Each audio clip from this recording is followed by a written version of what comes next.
24 घंटे का जो सदन रखा है, मैं उसके लिए आपको आभार प्रकट करता हूँ। नेता सदन को भी आभार प्रकट करता हूँ। अपने इन भाइयों का भी अपमान का कभी मैं अपमान नहीं कर रहा हूँ। इनका भी मैं सम्मान करता हूँ। इनका भी सम्मान करता हूँ, इनका भी आभार प्रकट करता हूँ। आपका सम्मान कर रहे हैं, इनका भी सम्मान करता हूँ। माननीय मनोज पांडे जी। माननीय सभापति जी, मैं आपका आभार प्रकट करता हूं। अधिष्ठाता महोदय, आज हम एक ऐसे सपने की बात कर रहे हैं जो कागज पर नहीं है, बल्कि उसको धरातल पर उतारने पर चर्चा रखी गई है। विकसित भारत 2047 का सपना, और इस सपने को सबसे मजबूत स्तंभ है कि विकसित उत्तर प्रदेश को इसी प्रकार से कैसे अपनी बातों को आगे बढ़ाता है। मानवर किसी राष्ट्र और किसी राज्य को विकसित करने के लिए, उसकी आर्थिक व्यवस्था को सुदृढ़ करने के लिए, संपन्नता, समता और समरसता लाने के लिए सबसे मजबूत अगर कोई बिंदु है तो वो है कानून व्यवस्था। बिना एक मजबूत कानून व्यवस्था को लेकर के चले हुए किसी राष्ट्र और राज्य को हम न आर्थिक रूप से संपन्न बना सकते हैं और न उसे कभी मजबूत कर सकते हैं। जहां अपराध और आतंक आर्थिक व्यवस्था को कमजोर करता है, समता को भी कमजोर करता है और संपन्नता को भी छीनने का काम करता है, हम सबसे पहले बधाई देंगे उत्तर प्रदेश के माननीय मुख्यमंत्री जी को और उत्तर प्रदेश की सरकार को कि कानून व्यवस्था में जो उत्तर प्रदेश के बारे में किदवंतियां कही जाती थी, और ये कहने में हमें कोई दो राय नहीं है, और जो आंकड़ों में प्रस्तुत है, आंकड़ों में उपलब्ध है कि विगत 15 सालों में 17% उद्योग और व्यवसाय उत्तर प्रदेश से पलायन हो गए। आज उत्तर प्रदेश की मजबूत कानून व्यवस्था की चर्चा न उत्तर प्रदेश में बल्कि देश में नहीं, दुनिया के प्रगतिशील देशों में आज हो रही है। मैं इसके लिए आभार प्रकट करूंगा और धन्यवाद दूंगा। और ये भी कहूंगा कि अगर हम आंकड़े देखें तो उद्योग और व्यवसाय में, अरे बैठे रहिए, सरकार की बात बाद में कर लेना। उद्योग और व्यवसाय में आज उत्तर प्रदेश में 29.6% की वृद्धि हुई है। बाहर से अन्य राज्यों से आकर के लोगों ने उत्तर प्रदेश में अपने उद्योग और व्यवसाय को करने का काम किया। मैं इसके लिए भी उत्तर प्रदेश सरकार को बधाई देने का काम करता हूं। माननीय 2047 के विजन की बात हो रही है। अगर हम इस विकास प्रगति को आंकड़ों में देखें तो हम कह सकते हैं कि जो आने वाले 10 वर्ष हैं और इसकी प्रगति को अगर हम गुणात्मक देखें तो हमने जो आपको प्रतिशत बताए, ये प्रतिशत कोई बनाए हुए प्रतिशत नहीं है। 29.6% की जो उद्योग और व्यवसाय में वृद्धि हुई है, अगर इसको गुणात्मक करें तो 10 साल में उत्तर प्रदेश अपनी अच्छी कानून व्यवस्था के लिए ही न केवल राष्ट्र में बल्कि दुनिया के तमाम प्रगतिशील देशों से भी आगे बढ़ने का काम करेगा। इस विजन की मैं सराहना करता हूं। जहां तक मान्यवर, दुनिया के एक बहुत बड़े विचारक ने कहा कि किसी गांव, जिले, कस्बे या राज्य को आगे बढ़ाना हो तो उसको अच्छी सड़कों से जोड़ा जाए। सड़क केवल रास्ते को सुगम और सरल नहीं बनाता, बल्कि व्यक्ति के जीवन की रफ्तार को भी आगे बढ़ाने का काम करता है।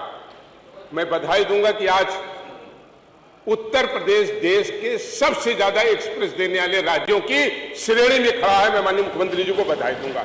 न केवल पूर्वांचल एक्सप्रेस पे, बल्कि हम देखें बुंदेलखंड एक्सप्रेस वे और आगरा एक्सप्रेस वे जो प्रयागराज से होकर ऊंचाहार होकर के मेरठ जा रहा है, लगभग तैयार की स्थिति में। इसके लिए भी बधाई देने का काम करूंगा। मुझे लगता है कि एक्सप्रेस वे की अभी ये श्रृंखला रुकी नहीं है। जो विजन 2047 है तो हम कह सकते हैं कि गाजीपुर से लेकर गाजियाबाद तक कोई ऐसे रास्ते और कस्बे और जिले नहीं होंगे जो एक्सप्रेस वे से नहीं जुड़े होंगे।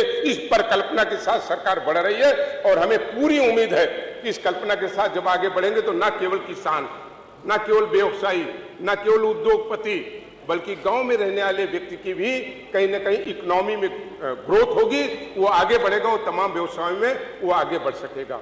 मान्यवर, भारत जिसमें हम रहते हैं और जिस उत्तर प्रदेश की सदन में आज एक ऐतिहासिक चर्चा रखी गई है, मान्यवर, देश और उत्तर प्रदेश का कि जो हम सबकी इकोनॉमी की रीढ़ है वो हमारा है किसान, अन्नदाता, जिसकी हम कहें तो उत्तर प्रदेश में ही लगभग 64.6% लगभग भागीदारी है।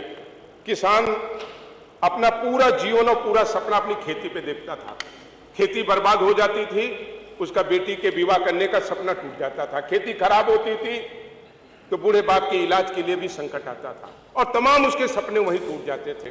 मैं बधाई दूंगा उत्तर प्रदेश की सरकार कि जिस तरीके से लगातार किसानों के हित में काम करने का काम उत्तर प्रदेश की सरकार ने किया, और मैं भारत सरकार को भी बहुत धन्यवाद दूंगा। पहली बार आजादी के बाद कोई एक ऐसी सरकार आई जिसने अपने बजट का एक बहुत बड़ा हिस्सा उसने इन किसानों के लिए किसान सम्मान निधि के रूप में देने का काम किया। ये एक इतिहास है और इतिहास बनकर के रहेगा, इसे कोई मिटा नहीं सकता। किसान के ऊपर दैविक आपदा आती थी, उसकी फसल नष्ट हो जाती थी। हम धन्यवाद देंगे माननीय मुख्यमंत्री जी को, 2 बार ओलावृष्टि और दैविक आपदाएं आई और जिन क्षेत्रों में आई इतने कम समय में अगर सरकार ने भुगतान करके अन्नदाताओं को राहत पहुंचाने का काम किया, इसके लिए हम सराहना करते हैं। निश्चित रूप से आज उत्तर प्रदेश का किसान फिर पैरों पर खड़ा हो गया एक नए विजन के साथ कि उत्तर प्रदेश का अन्नदाता और किसान मजबूत होगा। आने वाले दिनों में उत्तर प्रदेश के रोजगार का मुख्य साधन जो कभी कृषि रहा करता था, जिसे लोगों ने खत्म करने का काम किया, आने वाले दिनों में उसी श्रृंखला में वो आगे बढ़ने का काम करेगा। माननीय, हमारा 6 मिनट हुआ। हाँ, 5 ही थे, एक ज्यादा। माननीय, अगर इस सदन में हम दुनिया के सबसे बड़े आयोजन कुंभ की अगर चर्चा न करें तो ये सदन की ये कार्रवाई पूरी नहीं मानी जाएगी।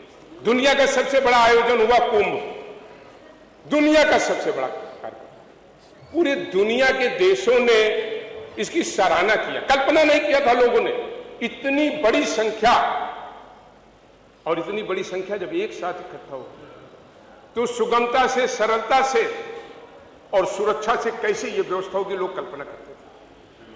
लेकिन मैं बधाई दूंगा, अरे मरे और मारने वाली सब खबरें आपने ही चलाई। मैंने पिछले सदन में कहा था कितनी दुखद स्थिति है मान्यवर, जब ब्रिटेन इसकी सराहना किया, फ्रांस ने इसकी सराहना किया, ऑस्ट्रेलिया ने इसकी सराहना की, यूएस ने इसकी सराहना किया, तो हमारे ही अंदर बैठे हुए कुछ विभीषण वो कुंभ के बारे में झूठी खबरें चलाने का काम विभीषण कर रहे थे।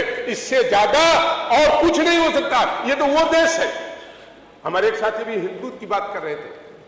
मैं तो सभी धर्मों का सम्मान करता हूं, लेकिन हम कहना चाहते हैं हिंदू के ग्रंथ और धर्मों को आपने पढ़ा नहीं, और जब तक आप एक को पढ़ेंगे नहीं और दूसरे से कंपैरिजन नहीं करेंगे तो कभी नहीं पाएंगे।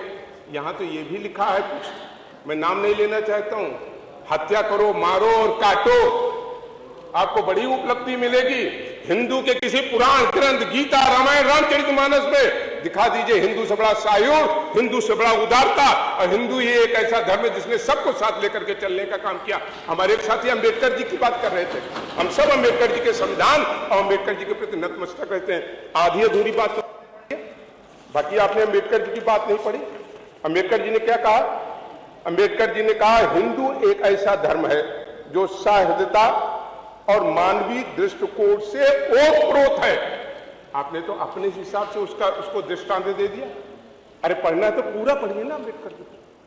और आप आज उन लोगों को अपमान कर रहे हैं, कांवड़ियों का अपमान कर रहे हैं, कांवड़ियों के बारे में अशब्द बोल रहे हैं।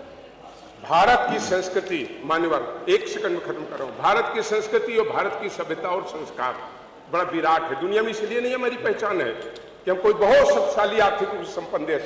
हमारी विराट संस्कृति, हमारी सभ्यता, यही भारत की पहचान है। वो कांवड़िया भी भारत के संस्कार है, सभ्यता है, उनकी पहचान दुनिया की कोई ताकत नहीं खत्म कर सकता। उनका अगर अपमान करोगे तो भारत का अपमान करने जा रहे हो। इसलिए मैं आज की इस 24 घंटे का जो सदन रखा है, मैं उसके लिए आपको आभार प्रकट करता हूं, नेता सदन को भी आभार प्रकट करता हूं। अपने इन भाइयों का भी अपमान मैं अपमान नहीं कर रहा हूं, इनका भी मैं सम्मान करता हूं, इनका भी सम्मान करता हूं, इनका भी आभार प्रकट करता हूं। आपका सम्मान कर रहे हैं इनका भी सम्मान करता हूं। बहुत बहुत आभार, बहुत बहुत धन्यवाद। कुछ पुरानी बातें याद रही होंगी तभी ये शब्द निकल गया।